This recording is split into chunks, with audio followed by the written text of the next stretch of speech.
Magandang araw po. Itago niyo na lang po ako sa pangalang Tonyo. Trabaho ko ang pagiging mason. Kilala ako sa isang kumpanya na magkakapatid ang nagpapatakbo. Ngunit hindi ako empleyado doon sa kumpanya. Kundi ako ay ni-refer lang nila sa may nangangailangan sa akin. Dahil dito, parang ang kumpanya na yon ang nagiging middleman ko sa paghahanap ng trabaho.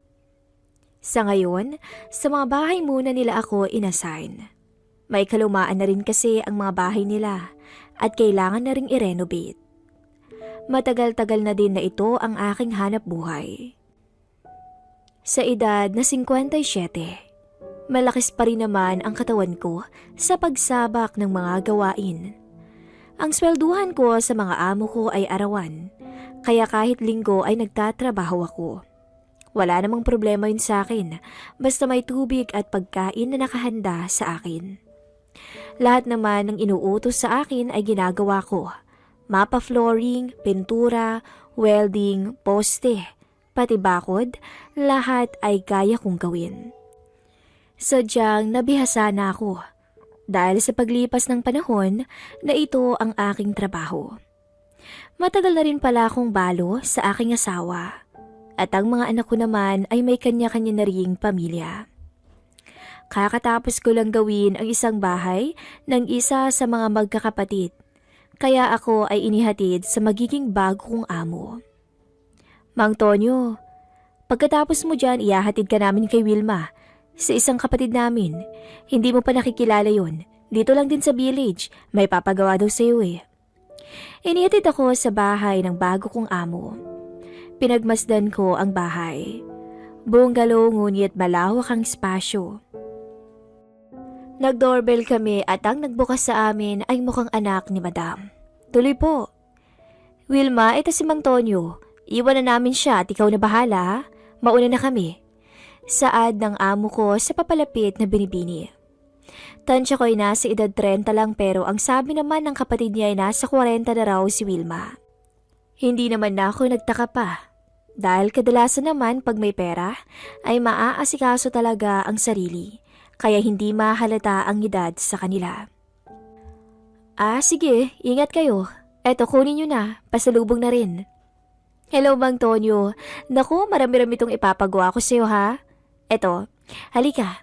Palibot ko muna ang mga papaayos ko sa kabahayan. Hello din po ma'am. Okay lang po yun, walang problema. Sagot ko. Simple lang si Wilma.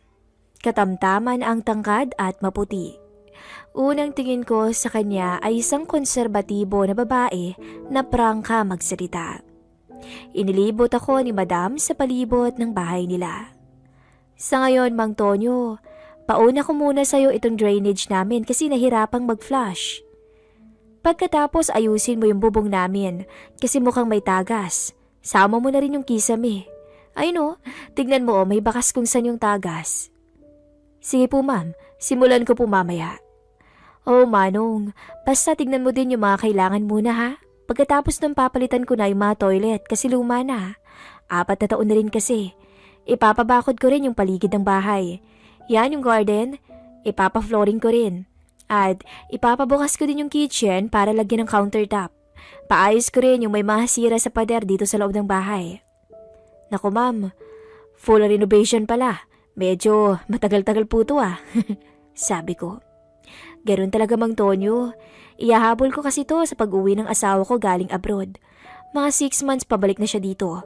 Tsaka, ere-ready ko na rin in case lagyan ng second floor itong bahay.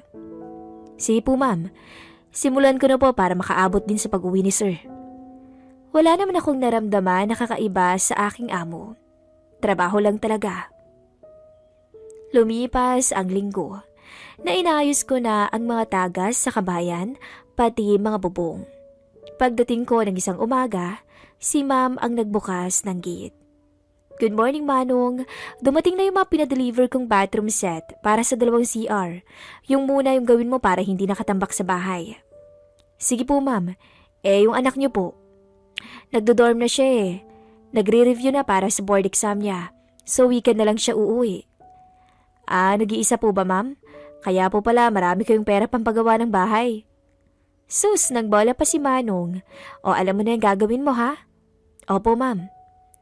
Sinimulan ko ang pinapagawa ni ma'am para sa 2 CR niya. Nag-stay si madam sa sala para bantayan ako. Simpleng t-shirt at long short ang suot niya. Wala namang problema sa akin yun para may kausap din naman ako paminsan-minsan. Naku, Mang Tonyo. Pupuntahan daw ako ng mga in-law ko para dumalaw. Saan kaya pwede mag-shower muna? Pawisan kasi ako at kakaayos ng mga kagamitan sa bahay. Ha? Naku, hindi pa po pwedeng magamit yung CR, mami. Hindi ko pa po tapos i-finish yung foundation ng bathtub. Hihintayin ko pa pong matuyo yung mga semento dun. Baka tumabingi po pag ginamit. Ganun ba? Yan, bathtub na yan. Yan, di ko pa po nagagalaw yan, ma'am. Sige, dyan na nga lang. Total may pinto naman. Ituloy mo lang yan, Manong. Sigurado sakto sa mga bisita, gagamitin din yan ng mga mag-CCR. Kailangan ring matapos. Sige po, ma'am. Okay lang naman din yung isang CR basta wag po munang uupuan, tsaka gagamitin yung bathtub. Dali-dali si ma'am kumuha ng mga kailangan niya. Tuwalya, damit, tsaka sabon. Binitbit niya ng isahan para matapos din siya kaagad. Pumasok siya sa bathtub at sinara ang pinto. Sa puntong yun, nahiya ako at nais ko ring umalis sana sa CR para bigyang pagkakataon si ma'am. Ngunit hindi ito maaari. Sinisimentuhan ko kasi ang pundasyon ng kubeta at kailangan ko tong papormahan ng paulit-ulit para hindi ito tumabingi at makinis ang pagka-finish. May intindahan naman ni ma'am kaya kahit alam niya na andun ako, ay pinagpatuloy niya pa rin ang trabaho ko sa loob. Finish ko na ang kubeta nang maaninag ko ang pagkalas ni Wilma sa mga suot niya. Hindi maiwasang umangat ang aking tingin at labis akong namangha nang mapansin ang magandang korte ng katawan ni ma'am mula sa transparent glass na pinto sa banyo. Aninag ko ng buo si Wilma habang nag-shower to. Wala akong magawa kundi pagpawisan. Hindi dahil sa trabaho, kundi sa intense ng aking sitwasyon na kinakaharap. Wala akong nagawa kundi tiisin ang lahat. Sinubukan kong ibaba ang short ko ngunit nakonsensya ako, kaya napailing ako. Maya-maya, lumabas na rin si ma'am. Nakabihis na rin to at umalis na rin para mag-ayos para sa mga bisita niya. Hindi ko alam kung aware si ma'am na transparent mosaic ang pintuan ng bathtub niya. Kaya medyo malinaw pa rin ang imahe niya sa kabilang panig. O kaya dahil nasanay na siya na hindi naman 2 tao lagi ang nasa CR. Simula nung araw na yun, ay nagbago na ang pagtingin ko kay ma'am. At aminado kong siya na minsan ang naiisip ko tuwing gabi. Na siya ang misis ko na handang tugunan ang pangangailangan ko sa kama. Lumipas ang mga linggo. Naging komportable na si madam sa akin. Kung dati ay todo bantay siya, ngayon ay nakakapag-relax na siya at kumikilos na siya na parang yung natural niyang kilos pag siya ay nasa bahay. Napapansin ko rin na numinipis ang kanyang suot sa paglipas ng mga araw. Paulit-ulit kasi yung mga t-shirt ni ma'am, pero madalas pag yung mga pangbahay talaga niya na suot, manipis na cotton t-shirt at short na loose lang, ngunit sakto sa kanya kaya hulma ang ganda ng kanyang katawan. Kaya sa tingin ko, pinagkakatiwalaan na ako ni madam dahil nung nag-shower sa banyo, ay hindi ko inakmang buksan ang transparent na pinto. Hindi ko naman din kasi inaabuso ang kabaitan nila. Walang palya. Lahat ng inuutos sa akin ay ginagawa ko at tinatapos ko ng maayos. Ngunit kapalit ng pagiging komportable ni ma'am, ay kabaligtaran naman ang sa akin. Nawawala ako sa sarili ko at nababaliw. Simula nung masilayan ko siya habang nagsishower. Sa isip-isip ko, gusto ko talagang makaisa sa kanya para gumaan-gaan naman ang pakiramdam ng aking sarili. Makalipas pa ang 1 buwan. Wow! Bilib na ako sa Bang Tonyo. Biruin mo sa isang buwan, nagawa mo lahat yan? Lahat yata kaya mong gawin na. Eh, kaya ko pong gawin lahat, ma'am. Maliban sa electrical. Nakuryente na po kasi ako dati. Ayun, natakot na po ako. Eto Manong, bala ko pong ipaayos yung mga lubak sa kisame. Tsaka pinturahan mo na din yung loob ng bahay muna. Para pagkatapos nun, sa labas naman tayo ng bahay mag-aayos. Nasilkod yung mga pintura at all white muna. Okay po madam, magkakaskas pa po ba ako dito ma'am? Hindi na muna, para hindi maalikabok. Inayos ko ang kisame at pinintuan ang living room sa araw na yon. At kinabukasan sa mga kwarto naman ako. Natapos ko nang ayusin ang guest room ni ma'am, kwarto ng anak niya, kitchen, at tapos na rin ang kwarto nila madam. Lumipas ang mga araw. Nagkaroon ako ng lakas ng loob. Itinaya ko ang aking hanap buhay, ang tiwala ng aking amo at silang magkakapatid. Desidido na ako na tapatin si Wilma. 2 buwan na rin kasi akong nagtatrabaho at parang nagiging boy na rin ako ni madam. Pag may mga delivery mula sa online shop, ako ang sumasagot at nag-aabot. O kaya sa mga simpleng utos ay sinusunod ko. Iisa lang din naman kasi ang anak niya kaya walang bisa na kumuha pa ng katulong. Umabot na sa punto na pahiga-higa na lang si madam at parang normal na lang sa kanya kahit nakikitaan ko siya.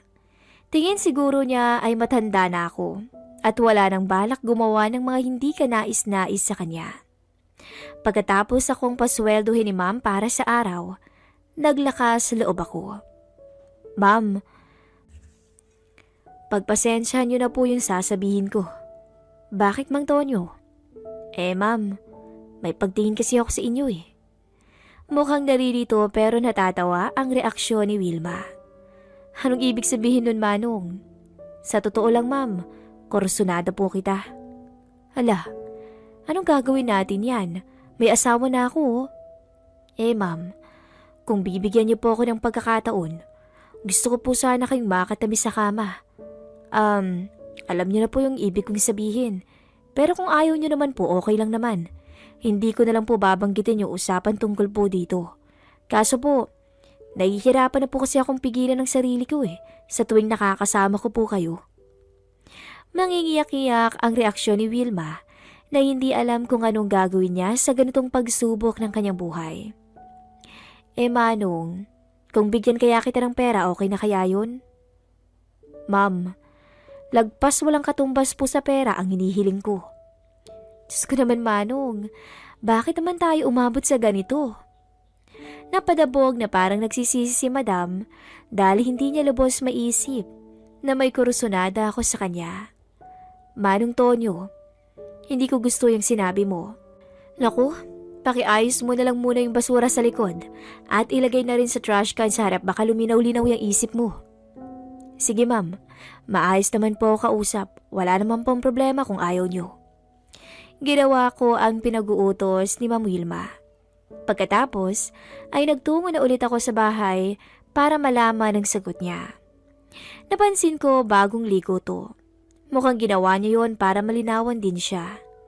Nakasuot lang din siya ng santo top at short. Tapos na Manong? Opo. Naku Mang Tonyo ha? Ayoko na masira yung pinagsamahan natin. Bilib nga rin ako sa'yo sa 2 buwan na nagawa mo yung mga pinapagawa ko. Tumango ako. Kung tutusin nga, hindi pa tapos yan Manong. Kasi papapalitan ko din yung bubong namin. Tsaka, bala ko ikaw din mag-handle sa gagawin na 2nd floor kasi may quality naman gawa mo. Wala pong problema yun ma'am. O siya, isara mo na lang yung bintana pati kortina kasi maggagabi na. Pakipadlock mo na rin yung gate. Sa puntong yun, medyo nagbabaka sakali na ako. Pero ayokong maging kampante, kaya after magawa yung mga inuutos, bumalik ako agad sa loob. O sige na Manong, payag na ako. Pero ngayon lang to ha, ikaw nang bahala sa akin. Sabay ngiti niya. Ganun na lang ang gulat ko nang marinig yung mga katagang yun mula kay Ma'am Wilma. Lumakas ang tibok ng puso ko at parang biglang nagliyab ang aking pagkatao. Salamat po, ma'am. Huwag po kayong mag-alala. Magiging mabuti po ako sa inyo. Wala na akong sinayang na oras. Lumapit ako agad kay Madam. Halatang naiilang at nakukonsensya ang itsura ni Madam Wilma, kaya naging maintindihin ako.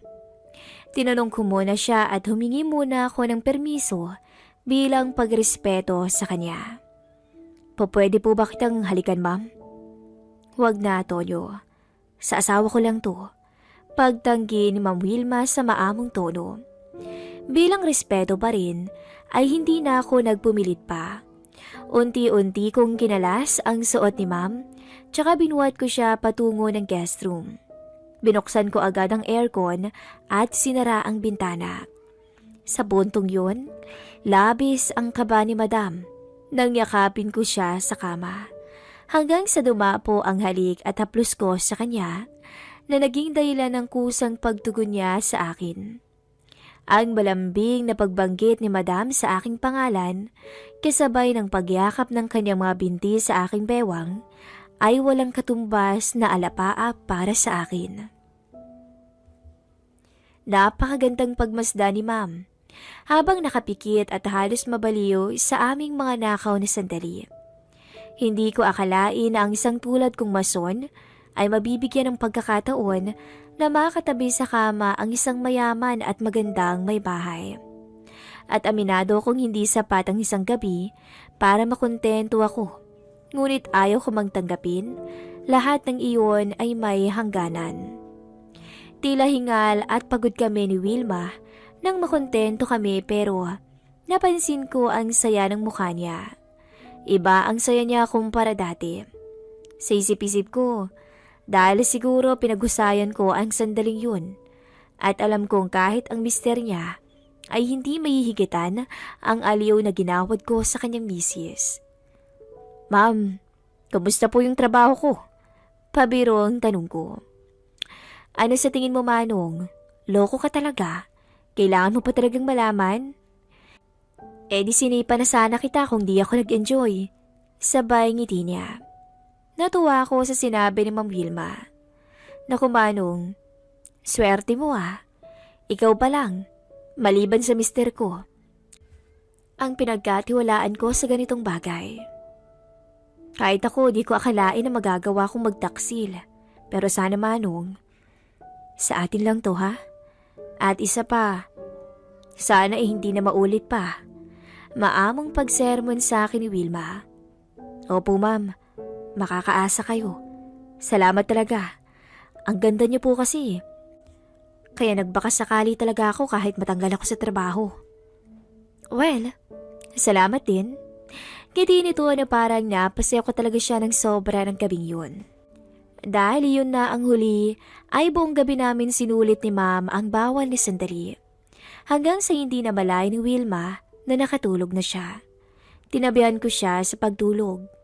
Kinuha ko ang kumot para sa kanya. Palihim na hinalikan ko siya sa labi.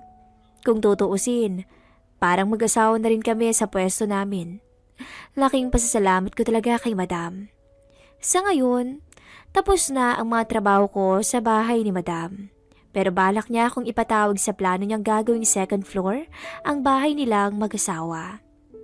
Napangiti na lang ako, kahit alam kong nag-usap na kaming dalawa na hindi na mauulit pa ang namagitan sa amin. Parang iba pa rin kasi ang saya kapag kasama ko si Wilma. Siguro na-attach na rin ako sa kanya, kahit pa alam kong mali dahil may asawa na siya. Sa ngayon, plano ko sanang ipagtapat sa kanya ang nararamdaman ko. Kaso, hindi ko alam kung tama ba tong gagawin ko o mali. Sana kahit papano matulungan niyo ako sa aking gagawing desisyon sa buhay. Hanggang dito na lang po at paalam.